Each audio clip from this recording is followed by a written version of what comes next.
ಧರ್ಮಗುರು ಬಸವ ತಂದೆಯ ಪಾದಕ್ಕೆ ವಂದಿಸಿ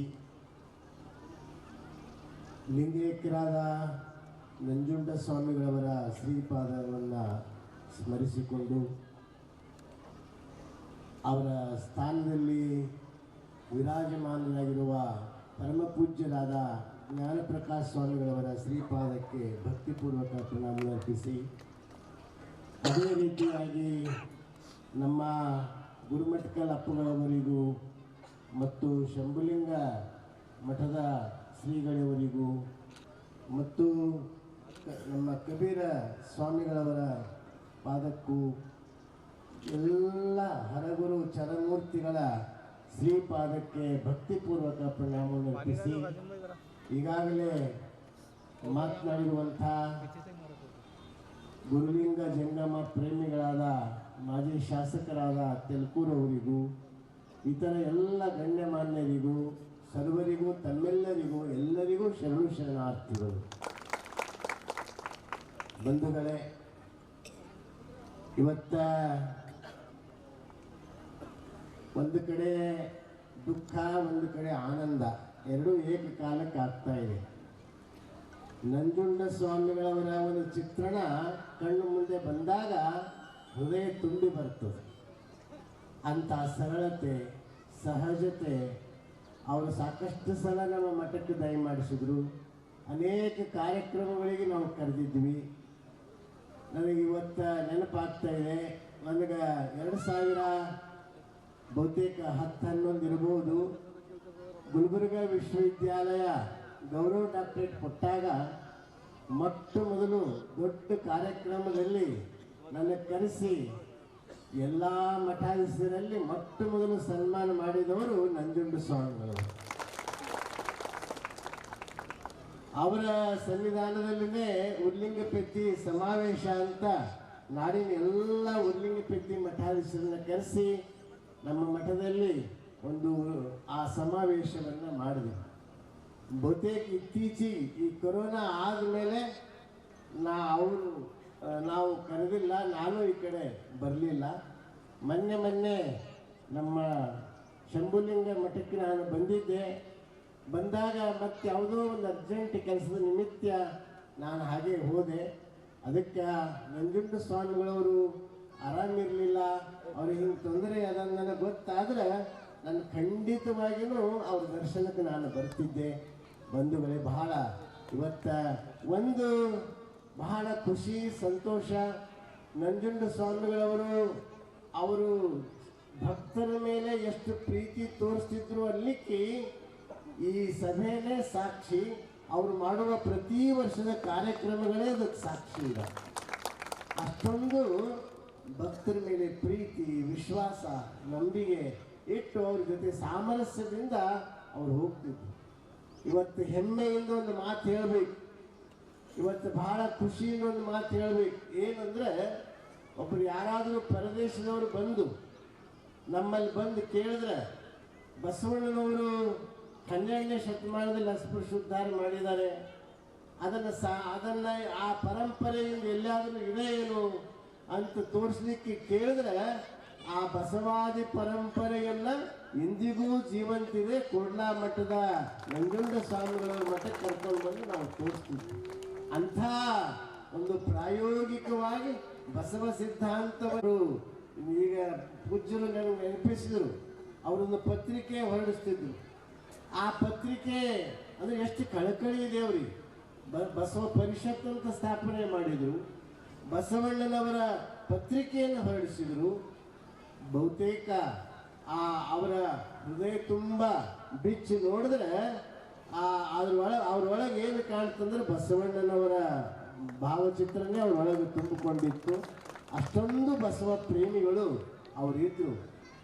ಚನ್ನಬಸವಣ್ಣವ್ರು ಹೇಳ್ತಾರೆ, ಬಸವ ಎಂಬ 3 ಅಕ್ಷರ ಹೃದಯ ಸಾಧ್ಯವಾಯಿತು, ಅಭೇದ್ಯ ಭೇದ್ಯವಾಯಿತು ಅಂತ ಹೇಳಿದಾಗೆ ಅವ್ರ ಹೃದಯದಲ್ಲಿ ಯಾವಾಗಲೂ ಬಸವ ಮಂತ್ರವನ್ನು ಅವರು ತುಂಬಿಕೊಂಡಿದ್ರು. ಅಂಥ ಪರಮ ಪೂಜ್ಯರು ಇವತ್ತ ನಮ್ಮಿಂದ ಅಗಲಿದ್ದಾರೆ.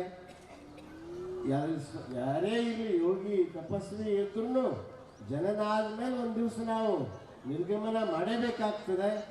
ಆ ರೀತಿಯಾಗಿ ಅವರು ತುಂಬ ಜೀವನ ಸಾಗಿಸಿ ತಮ್ಮ ಒಳ್ಳೆ ಕಾರ್ಯಗಳನ್ನು ಮಾಡಿ ಇತಿಹಾಸದ ಪುಟದಲ್ಲಿ ಅವರು ಉಳಿಯುವಂಗೆ ಕಾರ್ಯ ಮಾಡಿ ಅವ್ರು ಹೋಗಿದ್ದಾರೆ. ಇನ್ನೊಂದು ಅದಕ್ಕೆ ದೊಡ್ಡ ಕಾರ್ಯ ಏನು ಮಾಡಿದ್ದಾರೆ ಅಂದರೆ ಜ್ಞಾನ ಪ್ರಕಾಶ ಸ್ವಾಮಿಗಳಂತ ಸಮರ್ಥ ಸ್ವಾಮಿಗಳಿಗೆ ಕೊಟ್ಟು ಹೋಗಿದಾರಲ್ಲ, ಇದರಷ್ಟು ದೊಡ್ಡ ಕೊಡುಗೆ ಇನ್ನೊಂದಿಲ್ಲ. ಪೂಜ್ಯರದು ನಮ್ದು ಬಹಳ ಆತ್ಮೀಯತೆ ಇದೆ.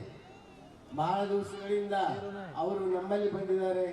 ಬಹಳ ಬಸವ ಕಲ್ಯಾಣ ನಾವು ಅವಾಗ ಅವ್ರ ಸಂಪರ್ಕ ಅವ್ರ ಜೊತೆ ನಮ್ಮದು ಇದೆ.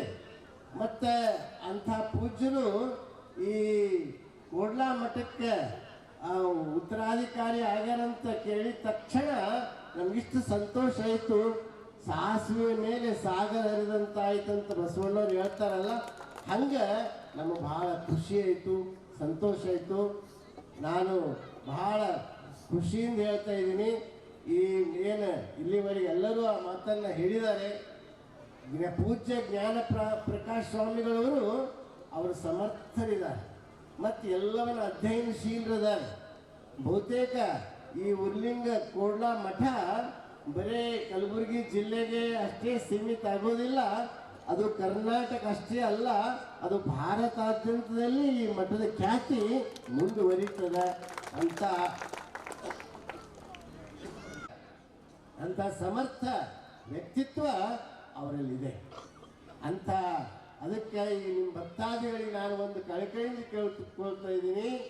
ಏನಂದ್ರೆ ಈಗ ನಂಜುಂಡ ಸ್ವಾಮಿಗಳವರಿಗೆ ಅವರನ್ನು ಎಲ್ಲಿ ಕಾಣಬೇಕು ಅಂದರೆ ಜ್ಞಾನ ಪ್ರಕಾಶ್ ಸ್ವಾಮಿಗಳವರ ಪಾದದಲ್ಲಿ ಕಾಣಬೇಕು ಅಂತ ತಮ್ಮಲ್ಲಿ ನಾನು ಕಳಕಳಿಯಿಂದ ಕೇಳ್ಕೊಳ್ತಾ ಇದ್ದೀನಿ. ಅವರನ್ನು ಇವರಲ್ಲೇ ಕಾಣಬೇಕು, ಇವರಲ್ಲೇ ಕಾಣಬೇಕು ಅಂಥ ಪರಮ ಪೂಜ್ಯರು ಇವತ್ತು ಈ ಮಠದ ಉತ್ತರಾಧಿಕಾರಿಯಾಗಿ ಬಹಳ ಸಮರ್ಥವಾಗಿ ಬಸವಣ್ಣ ಉರ್ಲಿಂಗ ಪೆದ್ದಿ, ಬಸವಣ್ಣ ಹೃದಯ ತೆರೆದು ನೋಡಿದ್ರೆ ಅಲ್ಲಿ ಉರ್ಲಿಂಗ ಪೆದ್ದಿಗಳು ಕಾಣ್ತಾರೆ, ಉರ್ಲಿಂಗ ಪೆದ್ದಿ ಹೃದಯ ತೆರೆದು ನೋಡಿದ್ರೆ ಅಲ್ಲಿ ಬಸವಣ್ಣನವ್ರು ಕಾಣ್ತಾರೆ. ಅದಕ್ಕೆ ಇಲ್ಲಿ ಏನೂ ಭೇದ ಭಾವ ಇಲ್ಲ. ಅಂಥ ಪರಮ ಪೂಜ್ಯರು ಅಂಥ ಒಂದು ಸಾಮರಸ್ಯದ ಒಂದು ಜೀವನವನ್ನು ಇಡೀ ನಾಡಿನಲ್ಲೆಲ್ಲ ಅದನ್ನು ಬೆಳಗಿಸ್ತಾರೆ. ಅವ್ರ ಹೆಸರೇ ಜ್ಞಾನ ಪ್ರಕಾಶ. ಆ ಬಸವ ಪ್ರಕಾಶ ಇಡೀ ನಾಡಿನುದ್ದಕ್ಕೂ ಬೆಳಗುವುದರಲ್ಲಿ ಯಾವುದೇ ಸಂದೇಹ ಇಲ್ಲ. ನಾನು ಹೆಮ್ಮೆಯಿಂದ ಖುಷಿಯಿಂದ ಹೇಳ್ತೀನಿ, ಈ ಮಠ ಇಡೀ ನಾಡಿನುದ್ದಕ್ಕೂ ಬೆಳೀಲಿ. ಅವರ ಶಕ್ತಿ ಸಾಮರ್ಥ್ಯ ಬಹಳಷ್ಟಿದೆ. ಅವರಲ್ಲಿ ಏನು ಸಾಮರ್ಥ್ಯ ಇದೆ ಅನ್ನೋದು ನನಗೆ ಚೆನ್ನಾಗಿ ಗೊತ್ತು. ಅದನ್ನು ಅವರು ಈ ಮಠಕ್ಕೆ ತಮ್ಮ ಶಕ್ತಿ ಸಾಮರ್ಥ್ಯವನ್ನು ಧಾರೆ ಎರೆದು ನಮ್ಮ ನಂಜುಂಡ ಸ್ವಾಮಿಗಳ ಆತ್ಮಕ್ಕೆ ಅವರು ಶಾಂತಿಯನ್ನು ತಂದೇ ತರ್ತಾರೆ, ಅವ್ರಿಗೆ ಕೀರ್ತಿಯನ್ನು ತಂದೇ ತರ್ತಾರಂತ ನಾನು ಆತ್ಮವಿಶ್ವಾಸದಿಂದ ಹೇಳಕ್ಕೆ ಇಷ್ಟಪಡ್ತಾ ಇದ್ದೀನಿ. ಅಂಥ ಪರಮ ಪೂಜ್ಯರು ಅವರು ತಾವೆಲ್ಲರೂ ಈಗಾಗಲೇ ನಮ್ಮ ತೆಲುಕೂರವರು ಭಾಳ ಚಂದ ಮಾತಾಡಿದ್ರು. ಒಂದು ಕೆರೆ ಹೋಗಾಗ ಕೆರೆದಾಗ ಮುಳುಗ ಜಮೀನ್ದವನಿಗೆ ಭಾಳ ನೋವಾಯಿತು, ಭಾಳ ತ್ರಾಸಾಯಿತು. ನನ್ನ 10 ಎಕರೆ ಇತ್ತು ಜಮೀನ, ಕೆರೆದಾಗ ಹೋಯ್ತದಪ್ಪ ಅಂತ ಅವನಿಗೆ ಸ್ವಲ್ಪ ನೋವಾಯಿತು. ಆದ್ರೆ ಆ 10 ಎಕರೆದವನಿಗೆ ಒಂದಿಷ್ಟು ನೋವಾದ್ರೂ 10,000 ಎಕರೆ ಇದ್ದವರು ಖುಷಿ ಪಡ್ತಾರೆ, 10,000 ಎಕರೆ ಇದ್ದವರು ಖುಷಿ ಪಡ್ತಾರೆ. ಅದೇ ರೀತಿ ನಮ್ಮ ಜ್ಞಾನ ಪ್ರಕಾಶ್ ಸ್ವಾಮಿಗಳವರು ತಂದೆ ತಾಯಿ ಬಿಟ್ಟು ಬಂದಿದ್ದಾರೆ, ಅವ್ರಿಗೆ ಸ್ವಲ್ಪ ನೋವಾಗಿರಬೇಕು. ಆದ್ರೆ ಕೋಟಿ ತಂದೆ ತಾಯಿಯರು ತಮ್ಮಿಂದ ಅವರು ಖುಷಿ ಪಡ್ತಾರೆ, ಅವರು ತಮ್ಮ ತಂದೆ ತಾಯಿಯಾಗಿ ನಿಲ್ತಾರೆ. ಅಂಥ ಒಂದು ಅಪರೂಪದ, ಯಾಕಂದ್ರೆ ನೀವೆಲ್ಲರೂ ಅವರನ್ನು ಅವ್ರು ಒಳ್ಳೆ ಅವರು ಯೋಜಕರು, ಸಂಘಟಕರು. ಅವರಲ್ಲಿ ಸಂಘಟನೆ ಶಕ್ತಿ ಇದೆ, ಜ್ಞಾನ ಶಕ್ತಿ ಇದೆ, ಕ್ರಿಯಾಶಕ್ತಿ ಇದೆ, ಎಲ್ಲ ಶಕ್ತಿ ಇದೆ. ಅಷ್ಟೇ ಅಲ್ಲ, ಅವರು ಈ ಜ್ಞಾನ ಶಕ್ತಿ, ಕ್ರಿಯಾಶಕ್ತಿ ಎಲ್ಲ ಶಕ್ತಿ ಉಪಯೋಗ ಮಾಡಿಕೊಂಡು ಅವರು ಈ ಮಠವನ್ನು ಜ್ಞಾನ ಪ್ರಕಾಶದಂತೆ ಬೆಳಗಲಿ. ಬಸವ ಬೆಳಕು ನಾಡಿನುದ್ದಕ್ಕೂ ಪಸರಿಸಲಿ. ಬಸವಣ್ಣನವರ ಬೆಳಕಿಗೆ ಹಿಂದೆ ರಿವರ್ಸ್ ಗೇರ್ ಹಾಕೋರೇ ಭಾಳ ಜನ ಅದ. ಅದಕ್ಕೆ ಅವ್ರು ಯಾವಾಗಲೂ ಇರ್ತಾರೆ. 12ನೇ ಶತಮಾನದಾಗೂ ಇದ್ರು, ಮುಂದೂ ಇದ್ರು ಹಿಂದೂ ಇರ್ತಾರೆ ಮುಂದೂ ಇರ್ತಾರೆ. ಆದ್ರೆ ನಾವು ಹೇಗಿಲ್ಲಿ ರಥ ಅದ ಆ ರಥ ಜಾತ್ರೆಯೊಳಗೆ ಎಲ್ಲರೂ ಕೈ ಹೆಚ್ಚರೆ ಓಡ್ತು. ಸಾವಿರಾರು ಜನ ಹಿಂಗೆ ಕೈ ಹಚ್ತಾರ ತಂತಾನೆ ಓಡ್ತು. ಹಂಗೆ ಬಸವ ರಥಕ್ಕೆ ಅವ್ರು ಎಳೆ ರಥಕ್ಕೆ ನೀವೆಲ್ಲರೂ ಕೈ ಹಚ್ಚರ ಸಾಕು, ಈ ರಥ ತಂತಾನೆ ನಾಡಿನದ್ದಕ್ಕೂ ಓಡ್ತದ.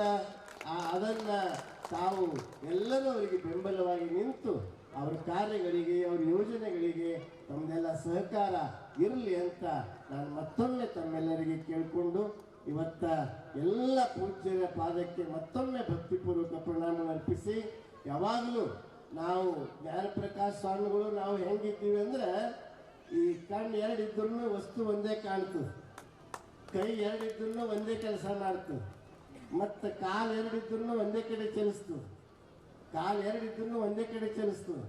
ಹಾಗೆ ನಮ್ಮಿಬ್ಬರು ದೇಹ ಎರಡಿರ್ಬೋದು, ನಮ್ಮಿಬ್ಬರ ಭಾವ ಮನಸ್ಸು ಉದ್ದೇಶ ಗುರಿ ಒಂದೇ ಇದೆ ಅಂತ ಅವರ ಪಾದಕ್ಕೆ ಜ್ಞಾನಪ್ರಕಾಶ್ ಸ್ವಾಮಿಗಳವ್ರ ಪಾದಕ್ಕೆ ನಾನು ಭಕ್ತಿಪೂರ್ವಕ ಮತ್ತೊಮ್ಮೆ ಪ್ರಣಾಮವನ್ನು ಅರ್ಪಿಸಿ ನನ್ನ 4 ಮಾತುಗಳನ್ನು ನುಡಿನಮನವನ್ನು ಅವ್ರ ಪಾದಕ್ಕೆ ಅರ್ಪಿಸ್ತಾ ಇದ್ದೀನಿ.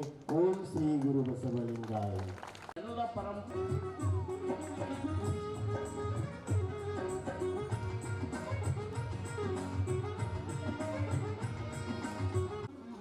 ಈ ಮಠದ ಎಲ್ಲ ಪರಂಪರೆಗಳನ್ನು ಅರ್ಥಪೂರ್ಣವಾಗಿ ಮುಂದುವರಿಸಲಿ ಎಂದು ಆಶಿಸಿ ಶುಭ ಹಾರೈಸಿ ಆಶೀರ್ವದಿಸ್ತೇನೆ.